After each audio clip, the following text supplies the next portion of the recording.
Welcome to How Leaders Lead, where every week you get to listen in while I interview some of the very best leaders in the world. I break down the key learnings so that by the end of the episode, you'll have something simple that you can apply as you develop into a better leader. That's what this podcast is all about. Today's guest is Paul Varga, the former chairman and CEO of Brown-Forman, the largest distilling company in the world with brands like Jack Daniel's and Woodford Reserve. They have a saying at Brown-Forman, build forever. The company started in 1890, and the way Paul sees it, it was his responsibility to steward two key parts of the business. He wanted to continue to build their iconic brands, but he also made it a top priority to build their people up as well. Because what a tragedy it would be if the brands grew and the people didn't grow with it. What you're about to hear is why Paul cares so deeply about developing his people and ultimately how that drove the success in their business. The great leaders I know build forever, stewarding both their brands and their people. There's a lot for us to learn in this episode, so let's get right to it. Here's my conversation with my good friend and soon to be yours, Paul Varga.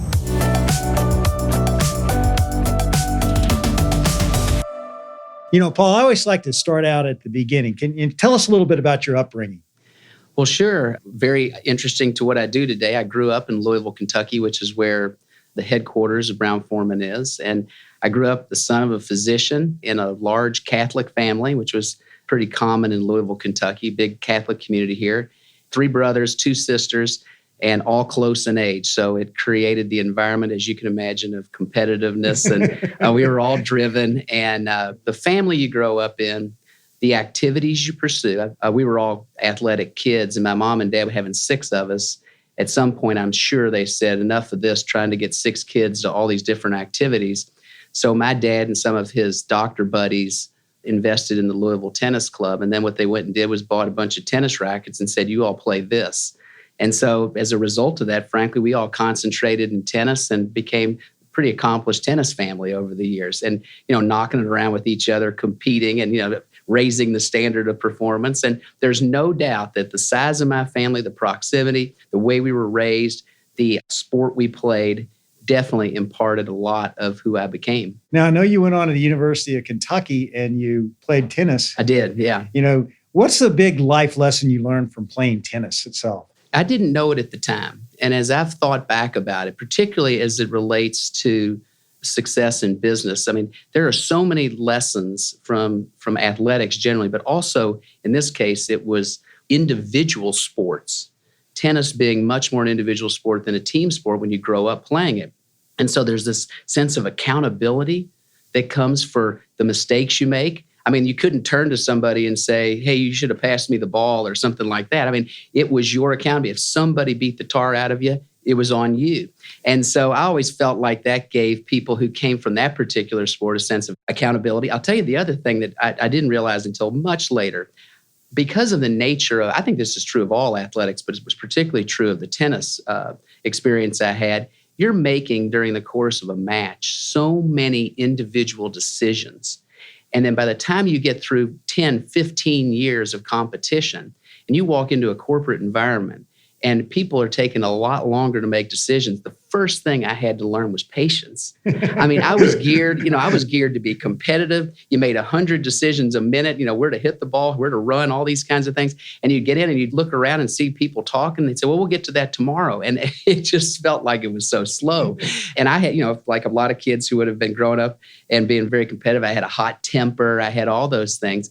And so all of the positive things it gave me, particularly under stress in an environment, it can cause negative things. You have to kind of tame it. You have to be very competitive, but also tame that competitive spirit at time, and then throttle down your enthusiasm for, in terms of the pacing. And there were all kinds of things that I learned through that experience. Now, I know you went on to get your MBA at Purdue after graduating from Kentucky, and you actually started out as an intern at Brown-Forman. Tell us how that happened. Yeah, in the mid-'80s, I was up and looked at the career board one day near the end of my first year. It was a 2-year program, getting my master's, and there was a sort of a prospect for being an intern down here at Brown-Forman. I came down. It was a really funny story. My dad, who was a prominent physician in town. Everybody was always coming up to my brothers and I and sisters and saying how much they appreciated my dad because they typically were a patient.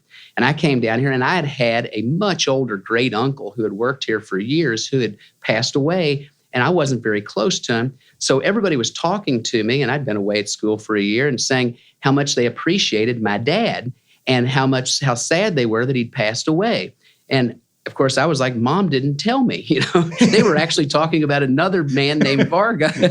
But I will tell you, it was very interesting. It opened up the door. The fact that a great uncle had worked here generations before and had that name recognition open up the door to an internship for me. And so I came down here and worked that summer and then took the job when I finished up my second year, a year later. You go from a summer intern to becoming CEO of the largest distillery company in the world at 39. Yeah. How were you able to move up the corporate ladder so fast? I'll tell you what happened. I was willing to go do the early work to learn. I felt, because I had offers coming out of business school that were probably in a short-term basis looked preferable, training development programs at very nice companies. And I liked the idea of being able to go up what I thought I could go up fast here. I mean, that was an ambition. But I knew I would need to go learn the business. So I traveled around and lived in Chicago and LA and then moved to Nashville. And the move to Nashville was a move from the sales function into the marketing. So I was learning another function.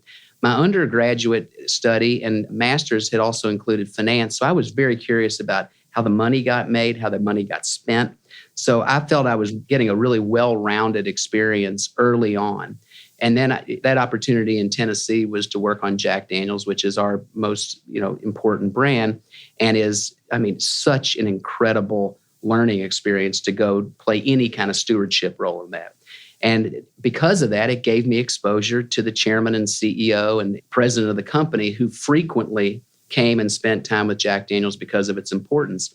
So that almost happenstance created the opportunity for me to present to them, be around them. And a few years later, they asked me to actually come do something pretty unconventional, which was to be their chief of staff. And the chief of staff at Brown-Forman back in those days was sort of a ringside seat to how the company got run. And you did a lot of staff work, but you wrote position papers, you did a lot of communicating. And for the most part, I didn't know it at the time, you got an opportunity to see if you were going to like the kind of job I ended up getting. And I know for a lot of people to see that kind of breadth and intensity of pressure, et cetera, it's not for everybody. And so I didn't know at that time that I would even have an opportunity to take on that kind of role.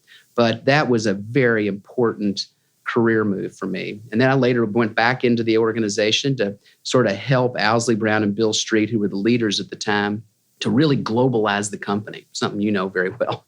And what followed that were several years of really setting up the infrastructure for Brown-Forman's globalization on a brand front, on a distribution front, learning the ropes, seeing how to staff, knowing how to sell, all of those kinds of things. And then several years later, after taking on the role of the chief marketing officer, it did surprise me at the young age that I was that they tapped me on the shoulder and said, at the time, Bill Street was turning 65. And so he was the head of our beverage operations. They asked me to run that while Owsley remained CEO of the company. Now, I know that you're a well-known and famous marketing person. You're really known for being a great marketer. And I saw your eyes light up when you even mentioned Jack Daniel's. That's exactly right. And it's not 6 o'clock at night. You're not looking for a drink right now. It's somewhere.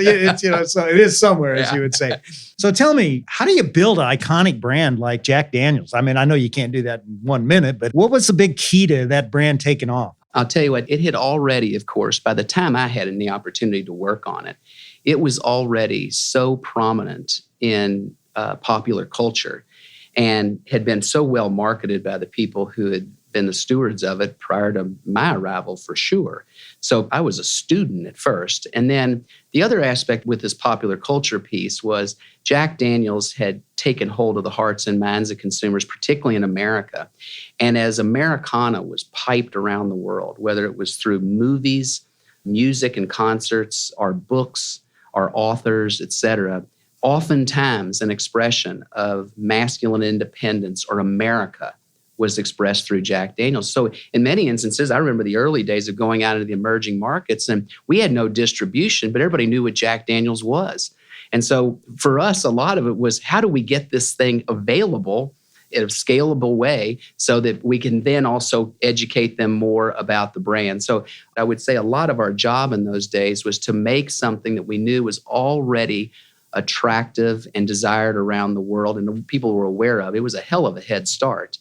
Then to go in and then supplement it with the real story about its roots and origins. And so there's a whole bunch of us that went out and undertook that work. Yeah, you traveled all around the world. What was the funniest marketing story you could give us about Jack Daniels that you experienced? Oh, well, I'll never forget. I was in London and we were over there for Wimbledon. We were actually staying at the house that Steffi Graf was staying in at the time. She won the Wimbledon championships. There was a buddy of mine from college who was working as one of the agents for her. So he said, come on over. So we went over. And we went out that night, after we got in and watched some of the tennis. And so we were out and there was this huge line outside this bar. And I had a Jack Daniels business card and it looked like about an hour and a half wait. And I walked up, huge bouncers standing there, and I walked up and I handed the guy the business card and I said, hey, any chance we'd be able to get in here in something shorter than about an hour or two? And he went and grabbed the owner. The owner came out and he said, I hear you are Jack Daniels. And I said, no, I wish I was, but I'm close enough in that I work for the company. And you wouldn't have believed it. I mean, it's just the door had opened. And so that was the reality to me of the brand's fame. And so one of the important lessons about that is that if you author something that's iconic like that, and I know you've had experience with this as well, there's only, you guide it. You don't try necessarily to overhaul it or change. I mean, you're part passenger because in the instance of Jack Daniels, the consumer and their adoption and love of the brand is very much a part of who it is. And so there's an art to stewarding that kind of brand, which is very different than, say, something we might launch today that nobody's ever heard of. Bourbonism is really, really taking off. How does that happen? What drives a trend like that? What happened, I think, David, was that over years and years and years, and we've seen this across so many categories, where categories nationalized. And like the beer business nationalized, we saw very national Chardonnay brands. In our category, vodka took off. I mean, vodka became the phenomenon. And what happens, I just think it's one of those things in consumer taste, is everybody swung to things that were white or sweet or easy to drink. And then as they tired, and particularly with millennials and a new generation, they wanted to drink things that were more substantive, more flavorful, had greater stories behind them. In the instance of bourbon, the hospitality behind bourbon is essential to its success. I mean, how many companies or businesses or industries open up their doors the way the bourbon category does? Even in our category, very few people tour vodka distilleries or factories, but everybody wants to go to their favorite bourbon distillery. And I mean, think about the packaged goods businesses you and I know so well. I mean, very few people long to go visit macaroni and cheese factories. There's something about the people who make and tell the stories that go back so long about bourbon that is intriguing. It's fun to see how people are not doing the wine tastings now. They're doing the bourbon tastings. I know. I'll tell you what, my son-in-law, he loves Does it. he? He really likes your Woodford Reserve, like by the way. I'm glad to hear that. The whole trend towards bourbon is a great example of how something happens. Can a marketer make a trend, or does it just happen through osmosis? I do think that marketers and companies and brands can spark renovations in a category. Absolutely. Do they need cooperation and some help from society? Of course. And it's never been easier, with the emergence of social media, David. I mean, what's happened with the entrepreneur who can get to their audiences today so much more efficiently and targeted than, say, you and I would have been able to years ago, where you had to structure the right media plan to get to the eyeballs. I mean, with social media and modern media today, the ability to spark something almost on a neighborhood basis is amazing. And it might take persistence too. I mean, even if 3 or 4 efforts or campaigns or ideas aren't working, sometimes it takes a while and the magic comes. We became the sponsor after Yum Brands, of course, of the Kentucky Derby. And we've been associated as the official bourbon of the Kentucky Derby for years. It didn't occur to us until we took on the presenting sponsorship of the Derby that we could express what that partnership was through the phrase, the most exciting 2 ounces in sports. And I think for marketers, persistence is critical, and never be afraid to bring new ideas in order to accomplish what you're suggesting. You just mentioned up mentioned never be afraid, which kind of brings me to, a failure. Has there ever been a failure or an apparent failure that really ended up setting you up for success? What's your favorite failure story? Probably the two greatest are those inevitable people choices. I would say if I look back on my career, I'm a believer in people. And I think this came from my upbringing. And so I probably demonstrated more patience and tolerance with people at times when I probably needed to make a tougher decision and move on, And that actually was a lesson I learned through maturation. And you only get it through experience. And those are the toughest judgment calls in business because people are everything. And so I had several where I said, I wish I'd have done this earlier or done that more. So it's certainly in that whole area of people selection and trying to get the right people, set up for success on the right projects. The other thing are those simple judgment calls that we make, those business judgments. When we acquired our very, very wonderful tequila business today called Herradura Tequila, early in that process, we were very anxious to get it. Our portfolio had a gap. We felt this was the right one. We went in and had an agreement to do it. And I knew going in that we'd have to pay up. We did pay up. And then we found out afterwards that, as can happen, that not every aspect of the business, was exactly as we thought it might be. And actually, in that case, I considered that on my part of my diligence and part of my accountability. And so what I learned from that was I got to stand up for it. And we actually, and it was very rare to do, we went and actually pursued and achieved in that case something in the range of about a 12% purchase price adjustment. But there was a moment where I said, I'm accountable for this. This will be on me. And I think that comes with anybody who takes on the role of a CEO. I really do. I feel like I define the role of a CEO in part now, years later, as there's the feeling that comes from what I call the never-ending immense responsibility that is associated. I mean, it's just never-ending. And you feel accountable if somebody has a bad day in Indonesia, right? I mean, it's kind of back on you. And so once you've embodied that, you just want to do what you can to help the system succeed. Great leaders, Paul, are great coaches. Can you tell us your best story about how you help someone achieve their potential?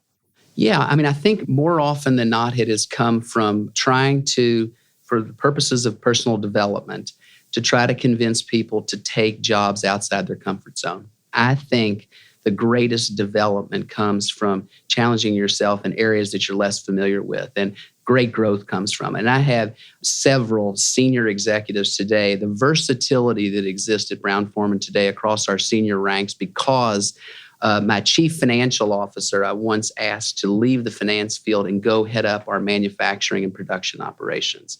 And that conversation is not an easy one for a career financial person.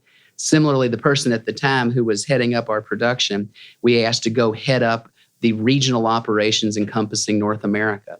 David, as you know, when you go to people and they're professional and they've had very clear career tracks and you challenge them to go lead different people and experience new things, the coaching that's required, first to get them excited about it, but then also to help them navigate the uncertainty I think it's one of the joys of my career is to watch and observe. And then on the other end of it, to see them succeed is one of the great things. So you've established that you're ambitious. You've established that you're competitive. Yeah.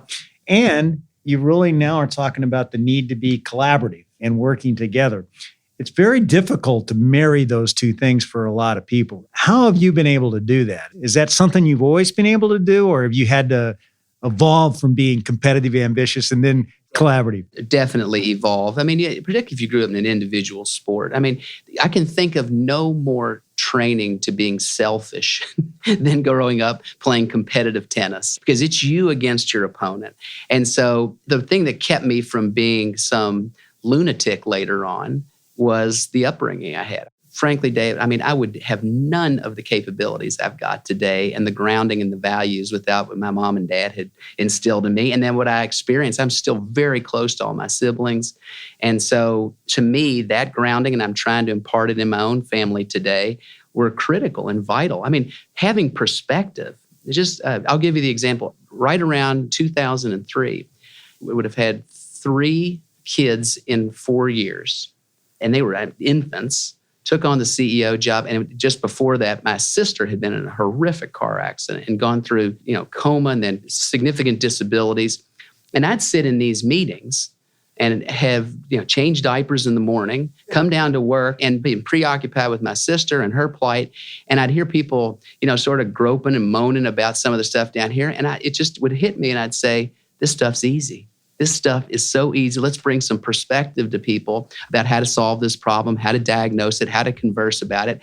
And a lot of that comes from being observant about what happens. I think a lot of the life lessons we have outside of our company walls are as or more important to your leadership development than what you experience inside the walls. I really do.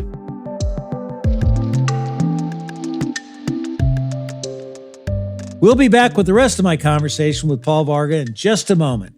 On episode 66, I had the opportunity to talk with Jenny Rometty, the former chairman, president, and CEO of IBM. You will only grow when you're uncomfortable. If you're feeling so comfortable in a role, you do need to change it because you are not learning. So growth and comfort never coexist. Isn't that the truth? As you're developing as a leader, you have to remember that it won't always be comfortable. But take heart, the uncomfortable moments are making you stronger. Go back and listen to the entire conversation with Jenny. Again, that's episode 66 here on How Leaders Lead. Many companies, all great companies, have a noble cause. What's the higher purpose for Brown-Forman? We express it in two ways, and some people use the word vision or mission. For us, what brings meaning is what we call enriching the experience of life. It goes on to say by building strong consumer brands, essentially in responsible ways that'll endure for generations. And we actually, ultimately, I love to write. And so a lot of coming up a marketer and enjoying it, we found ways to brand what that meant. And we took our initials of BF and created the phrase building forever. Now that had a double meaning. That meaning was obviously the process of continuous growth and building forever. And that applied not only just to the business, but it was very important to express that people could come to Brown-Forman and build themselves. It would be a great place to fulfill your own ambitions for career growth. And what I felt was so important about that is that you had to have synchrony between if the company wanted to say grow 10%, so too did the employees in order to drive it. You couldn't have the employees growing at 2 and the company at 10. Everybody had to keep growing. It was a continuous improvement thing. The other thing at a family-controlled company, which this is, that was really important about the building forever was that was ultimately an expression of the company's desire to be independent and endure for a long time. Many companies, you might turn around and say, well, they're trying to drive to a certain goal, then maybe they're going to sell or they're going to exit. When I took over the company, it was 133 years old. Hey, look, it had already been very successful before I got in there. So one of the things I wanted to do is to make sure that the family and the audiences outside Brown-Forman, as well as for the benefit of people inside, knew that we were here to stay. And one of the ways to stay and endure was to grow and to be successful and to continuously improve. And thankfully for us, that's occurred. I've learned that the best CEOs are great storytellers. They're great communicators. They can articulate where you want to go. What advice could you give others in terms of how to hone those skills? Like you just talked about how you like to write. For me, it was writing it down. I think because people are different they have different communication styles. I'll tell you what I wrote down. This was an interesting one for me. After years of doing it, I kept thinking about when was I at my best as a leader? And it goes to the basics of what we do as human beings. But I first thought I had to think very clearly. I had to communicate clearly. I had to act very clearly. And then I felt like I had to feel. I had to show emotion. And the way I ended up remembering that to myself on almost any big decision or big occasion was I would ask myself in advance and after, did I think for myself? Did I say what I thought? Did I do what I said? And did I feel what I do? And if I answered yes to those questions, I felt like I would have had a great influence and impact on people. When I made mistakes, I usually shortcut one of them. I might have thought it beautifully, I might have said it, but guess what? I forgot to follow up on it in the way that I should have. Or maybe I didn't show enough emotion. And it's really interesting, as I've replicated that with some of my colleagues here, they feel that. I've heard them play it back to me. Hey, you know what? That helps me to know the completeness that's required of leadership. And the most important thing is it has to feel natural to you. Do you get to be who you are? And so the way I have always tried to teach it to my colleagues is to continuously go back and ask some of those questions. And there's it's an easily rememberable sequence, obviously. It encompasses the impact that you can have as a leader. You mentioned, most importantly, being natural, being who you are. Talk about just the criticality of being authentic and why that's such a big driver of success. Well, first and foremost, I think you, as an individual, a little selfishly, it takes less time and energy to be yourself. If you can be yourself, it's so much more efficient. And if you can encourage other people to communicate with each other, being themselves and be tolerant of it, I think that's one of the whole messages behind the diversity and inclusion work that companies do, is allowing people to be themselves, but finding common ground and being tolerant of each other, being respectful of each other. But I absolutely think that it's just more enjoyable too, to not have to, just think about it. There's times where we go do things where we feel like we might have to, fake it. It just doesn't feel as good, right? So, there's something so much more natural when you fit with an environment or a place. And as we all know, this was one of the early awakenings when you take on the role of a CEO. Somebody comes and tells you, you realize your personality is going to be the greatest influence on the culture of this place. And you go, wow, I don't know if they're ready for this. Again, it becomes the weight of immense responsibility. So how difficult it would be to have to fake it through that and think of the impact you are having on people. So for me, it's just, there's an efficiency to it. There's an enjoyment to it. And I think people have a pretty good BS meter. They know if you really care about something. They know if you know your stuff. So to my eye, I'm willing to follow people if I know that they're authentic in their both thinking and messaging. You're a great brand builder. How would you describe the Paul Varga brand? Paul Varga brand, I do think has some authenticity. I think it has some competitiveness that I've tried to channel toward the company and my competition. I really do think, David, the word that I was raised to be this way, and I think I happened to find a company where this was appreciated, which is I really try to be respectful of other people. I've never tried to impose my will on them, even if I'm competitive with my point of view. In the end, I try to do it in a way that is, in my view, just respectful of people. And I just feel like it's such a more enjoyable way to go through life if you can try to treat people the way you want to be treated. And I think people pick up on that, and it's effective over time. Paul, how do you determine the areas that you need to work on to become an even better leader? By watching others, by observing others and seeing how much better they do some things than me. And then I'm a written word learner. I like to write myself. I actually write poetry. I love to write stuff down. As I've gotten older, I've gotten so curious about psychology and other things like, why would people think this way versus that way? And so even in unknowing ways, I think it makes me more an agile leader. It makes me a little bit more adaptive leader.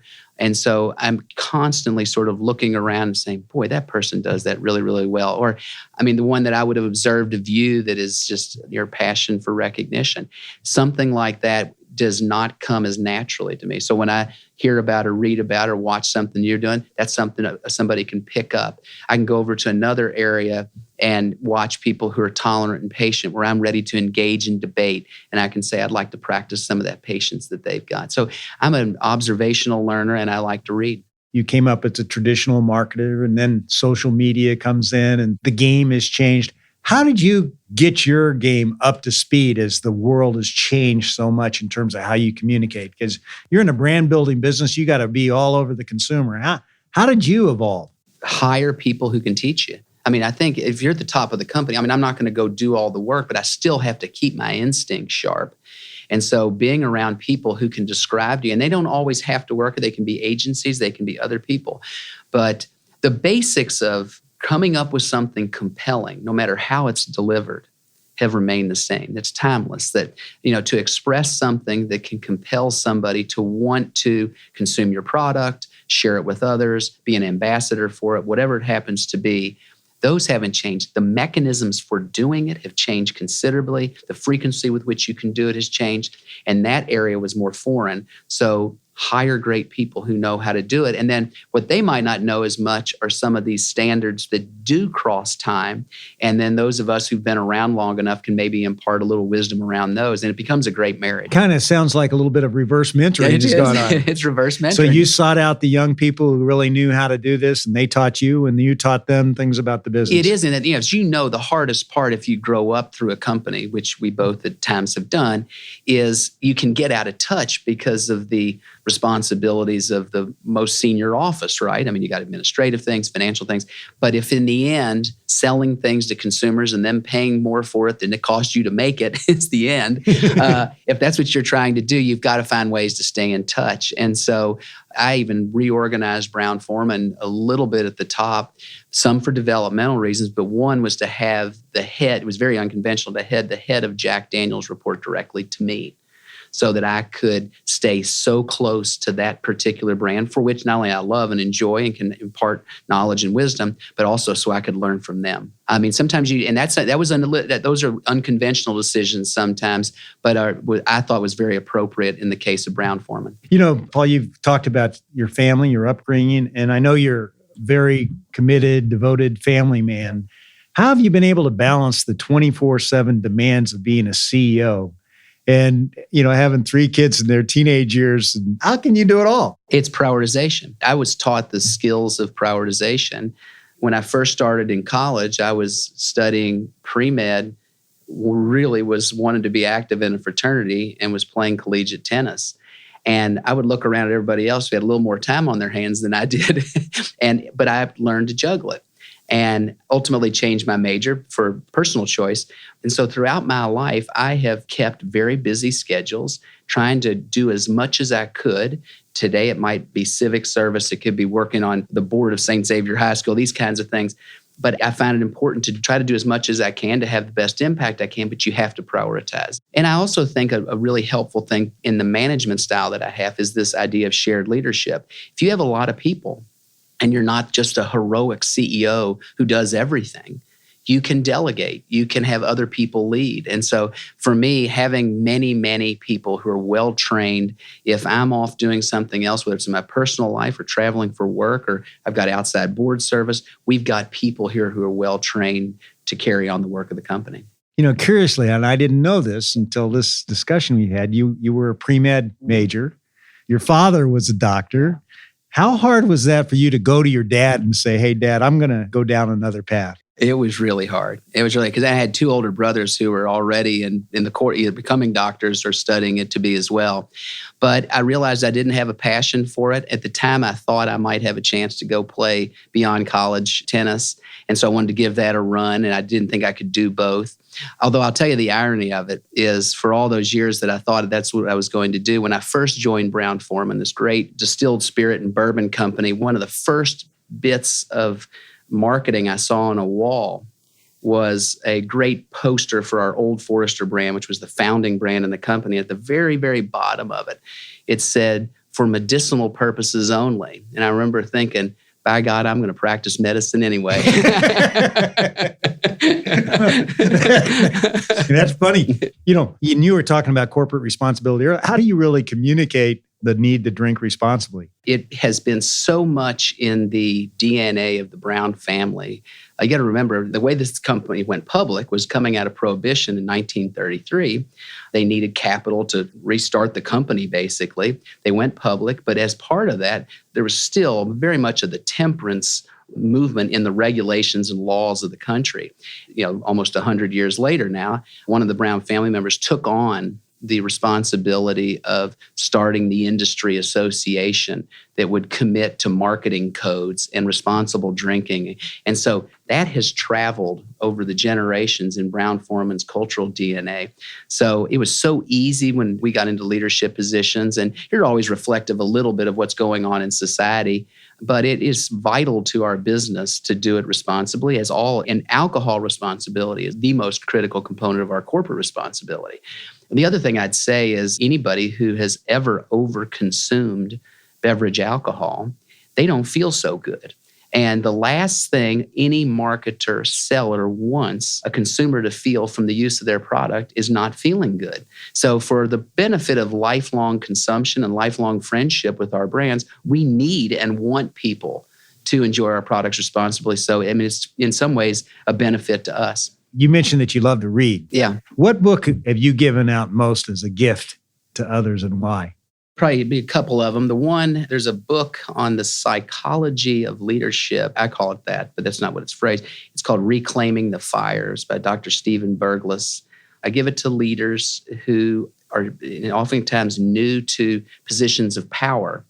And it fundamentally gets into the psychology and the traps that leaders can fall into and inherently fall into depression, what they call encore anxiety, the need to constantly please, all the things that CEOs may not be able to describe, but almost all experience.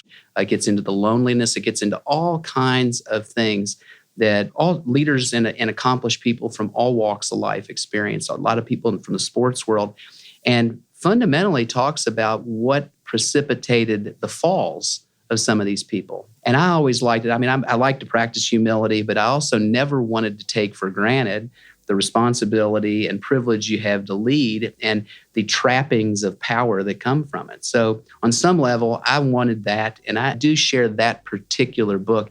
It's not for everybody because it has some deep psychology.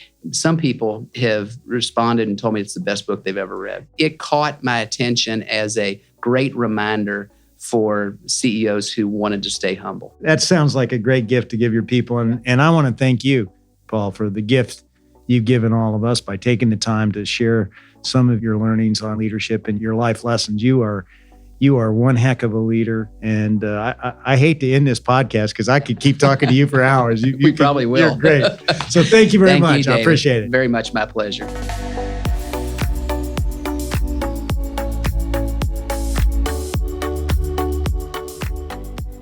Paul is obviously one heck of a leader, and if you're anything like me, you're fired up after hearing that conversation. There's so much wisdom to pull from and to apply. But the big one I want to call out is the idea of our brands and our companies never outpacing our team's development. How do we as leaders keep that from happening?